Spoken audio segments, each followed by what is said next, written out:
atividade do Fórum Latino-Palestino, em parceria com a Frente de Defesa do Povo Palestino. São muitas atividades que eu e o Mohamed Kadri compartilhamos, além de lágrimas, né, também, também luta.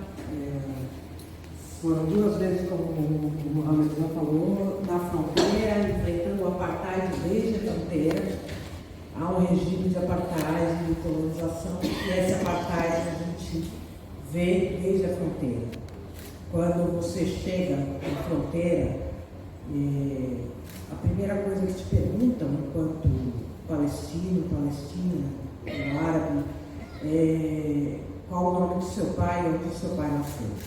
Nós tivemos 2 entradas negadas, dizendo que nós éramos ameaça à segurança de Israel, justamente porque, além de sermos árabes palestinos, não deixamos de denunciar. É uma chantagem para intimidar as pessoas para que não denunciem, não se posicionem e silenciem. E nós não vamos nos calar, porque isso também é resistência.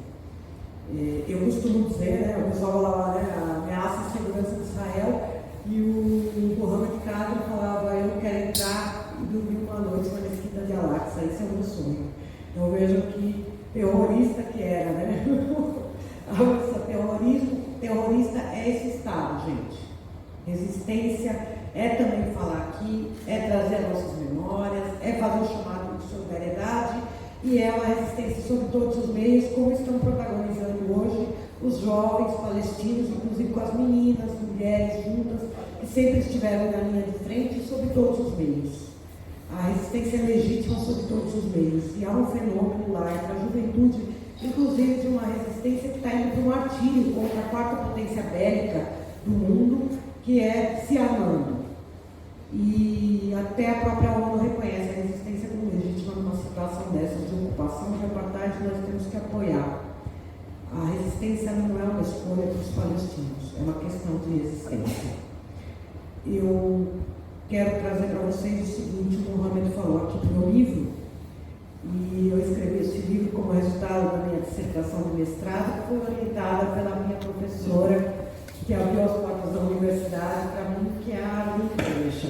Ela foi a minha orientadora, então o resultado desse livro eu devo a ela, assim como abrir as portas da universidade. E é o livro Al-Nakba, um estudo sobre a catástrofe palestina, que é um estudo de casos sobre a aldeia do meu pai. E eu pensei em falar sobre a Nakba a partir dessa história. Em novembro de 2015, eu estive aqui na Assembleia Legislativa, e naquele ano, em março, foi a última vez que eu e o Mohamed, nessa comitiva que ele comentou, fomos impedidos de entrar. Eu tinha estado no Palestina em 2010, em 2011, que nós fomos impedidos de entrar, e em 2015. E eu queria muito dar um abraço novamente no meu tio, o único irmão vivo do meu pai.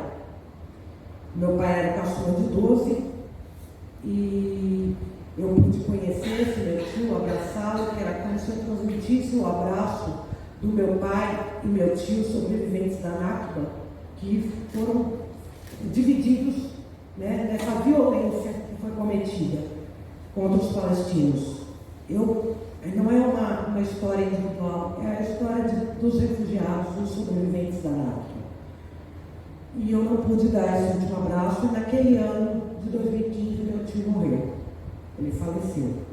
E foi muito triste, foi muito duro para o meu pai, que era o último irmão vivo dele. Meu pai não pôde enterrar a mãe dele, não pôde enterrar os irmãos, não pôde ver os sobrinhos crescerem, e isso é parte dessa Nakba contínua, cuja pedra fundamental é 15 de maio de 1948, com a formação do Estado racista de Israel, mediante limpeza étnica planejada, mas a Nakba começou muito antes como um projeto colonial sionista e o seu planejamento, sempre em aliança com o imperialismo do momento, o imperialismo britânico e depois, mas agora, inclusive, o imperialismo dos Estados Unidos e o imperialismo americano, com a cumplicidade do mundo, da comunidade internacional, lamentavelmente, inclusive do Brasil. Isso é histórico. Então, naquele ano, quando aqui na sessão do Dia Internacional de Solidariedade ao Povo Palestino, eu dediquei a minha fala ao meu tio. E foi uma violência essa separação e também o fato de a gente não poder sequer abraçar os nossos familiares, nos encontrar na nossa terra, porque é lá que encontram as nossas raízes, as nossas origens. Hoje eu dedico a fala ao meu pai. Lamentavelmente, o meu pai faleceu no dia 4 de abril, agora, faz pouco mais de um mês, e o meu pai costumava dizer, o meu pai que foi expulso em 48, foi um dos 800 mil palestinos expulsos em 48, aos 13 anos de idade, violentamente, e ele descrevia como foi a Nakba, mas ele descrevia também como era a vida dele. Isso está neste livro. E ele dizia que a aldeia dele era uma aldeia, como era a maioria da população vivia nas áreas rurais, era camponesa, vivia de agricultura de subsistência, e a aldeia era considerada grande dos padrões da Palestina, tinha 2.000 habitantes. E eles viviam, então, ele sempre dizia isso, nós tínhamos uma vida simples, mas feliz. Nós vivíamos do que a terra nos provia. E não tinha problema entre judeus, muçulmanos, cristãos. A gente brincava juntos sem rótulos. Quem criou essa situação foi o sionismo. E ele contava, então ele falava, eu um dia deitei embaixo de uma árvore e não trocaria aquele momento por nada na minha vida. A gente corria, ele só entrava em casa para dormir e ele contava também da tragédia. Ele contava como aconteceu, foi um caso clássico, como foi a expulsão na aldeia do meu pai, o despovoamento nessa, que foi uma das 530 aldeias. Eles cercaram a aldeia por 3 lados, as gangues paramilitares sionistas, no caso, a Brigada Alexandrone, que cercou a aldeia por 3 lados, deixando uma única saída para eles irem embora violentamente. Bombardearam o centro da aldeia no final da tarde, que era uma praça, uma aldeia pequena, em que ele sempre falava, se reuniam os aldeões ali, e era a praça onde estava a escola, a mesquita, o pessoal que ficava ali numa vida comunitária, e eles escolheram o final da tarde, que era quando as crianças estavam saindo da escola. E naquele momento eles bombardearam a aldeia e meu pai contava essa história. Ele dizia, eu vi um menino e tive que passar a mão no rosto dele, que estava todo branco para reconhecer, era um menino que sentava ao meu lado na carteira. Eu vi uma mulher com a barriga tudo aberta, com a minha idade, 13 anos de idade. Isso nunca saiu da minha cabeça.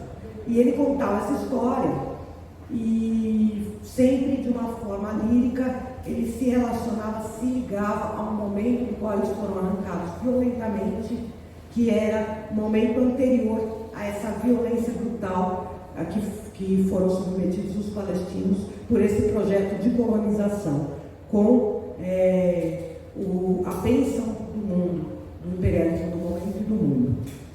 E aí se criou o programa dos refugiados, a minha família também se tornou refugiada e ficou inteiramente fragmentada, como são as famílias palestinas em geral. Essa história, como eu disse, não é exceção. Essa história, essa memória é uma memória coletiva. E o meu pai, ele sempre contava para mim o que era a Palestina, como eles viviam e o que foi essa violência. E ele transmitiu essa identidade para mim, essa identidade e esse vínculo com a terra. Ele me ensinou o que era ser palestino. Meu pai era uma pessoa absolutamente digna, justa, e que me ensinava, eu sempre falava, o importante não é ter, filho, é ser. Ele ensinou para mim o que era a Palestina. E se eu estou falando aqui hoje, eu faço questão de dedicar essa fala ao meu pai, que infelizmente não pôde realizar o sonho dele do retorno, porque eu passei a minha infância inteira ouvindo meu pai dizendo, eu vou retornar para minha terra, eu vou retornar para minha terra, eu vou retornar para minha terra. E ele dizia assim, se eu pisar na minha terra, filha, e morrer, eu vou feliz. E a Nakba começa desde o nascimento até a morte, porque o meu pai não pôde sequer realizar o sonho de morrer, mas de ser enterrado na sua terra. Isso é a contínua Nakba. É a contínua Nakba, a gente vê que só neste ano mataram mais de 130 palestinos. Inclusive, na última semana foram 33 deles, nas bombas que foram jogadas mais uma vez sobre a cabeça de 2,4 milhões de palestinos em Gaza, que vivem um cerco desumano há 16 anos. E mais uma vez jogaram bombas sobre a cabeça das crianças, que 7 foram mortas dessas 33. É uma violência contínua que acontece, e eu quero concluir com duas questões. A primeira é dizer que sofre, todo palestino e palestina sofre com essa contínua Nakba. Seja porque teve o seu amanhã roubado, o que poderia ser, o que viria a ser o amanhã dessa juventude que está indo para o martírio e está sob apartheid, sendo assassinada todos os dias, nessa situação brutal de limpeza étnica, colonização, seja porque está numa situação de refúgio impedida do direito legítimo de retornar, seja porque está nas áreas ocupadas em 48, que o mundo chama de Israel, submetido a mais de 60 leis racistas, e toda essa população impedida de tomar um chá de Maramia dentro de sua terra, na cidade velha de Jerusalém, e seja porque é essa situação que eu coloquei para vocês, que as pessoas continuam a morrer no refúgio, seja olhando para sua terra no campo de refugiados, seja numa situação de tristeza, se sentindo um estrangeiro, um fora da sua terra ou pelo resto da sua vida.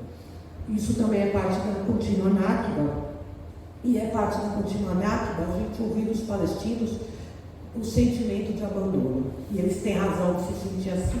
Eles dizem: contem ao mundo o que viram e o que ouviram, porque a chamada comunidade internacional nos abandonou, porque a cumplicidade é terrível, inclusive no Brasil, que é o quinto maior importador de tecnologia militar, e no estado de São Paulo, inclusive com o Dória, o último governador, tendo comprado até metralhadoras que são usadas para a guerra. Para quê? Para promover o genocídio pobre e negro aqui nas periferias, como a gente vê, e o extermínio indígena. Então, a gente que está aqui nessa Casa de Leis quer pedir que haja uma pressão, uma mobilização para reconhecimento do regime de apartheid e o fim de todos esses acordos. E para isso, eu queria encaminhar, através do Mohamed, saudar a iniciativa do deputado Ailton Tato, que seja feito um requerimento de informações ao governo do Estado, para a gente conhecer todos esses acordos e poder lutar contra eles. E romper com todos esses acordos criminosos, esses apertos de mão sujos de sangue, de sangue palestino, para depois derramar o sangue pobre, negro e indígena aqui no Brasil. Por fim, também nessa Casa de Leis seria muito importante sair uma moção de apoio à comunidade acadêmica na Unicamp, que está sendo criminalizada porque protagonizou, junto com os movimentos sociais, uma vitória histórica, que é impedir uma mancha na Unicamp, uma das melhores universidades públicas, uma das melhores universidades do Brasil, que ia sediar a Feira das Universidades Israelenses, ali na Unicamp, todas cúmplices do apartheid. Então, propaganda e normalização do apartheid. E o reitor Tom Zé agora está falando que vai abrir inquérito policial e sindicância, porque a feira foi impedida de se realizar. Nós queremos dizer que apartheid não é bem-vindo nas nossas universidades públicas. Que saia daqui uma moção de apoio à comunidade acadêmica, aos estudantes da Unicamp, e não se permita esse tipo de pressão. Que ingerência é essa, de fora para dentro da Unicamp, para o reitor Tom Zé vir falar que vai criminalizar, falando que em nome da democracia, usando a herança herdada da ditadura para reprimir e intimidar estudantes. Nós não podemos aceitar isso. É isso que eu queria trazer para vocês. Palestina livre do Omar, com o retorno dos milhões de refugiados.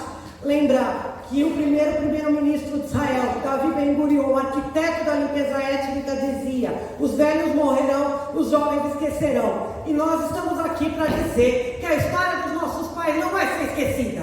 A memória dos nossos pais não vai ser esquecida.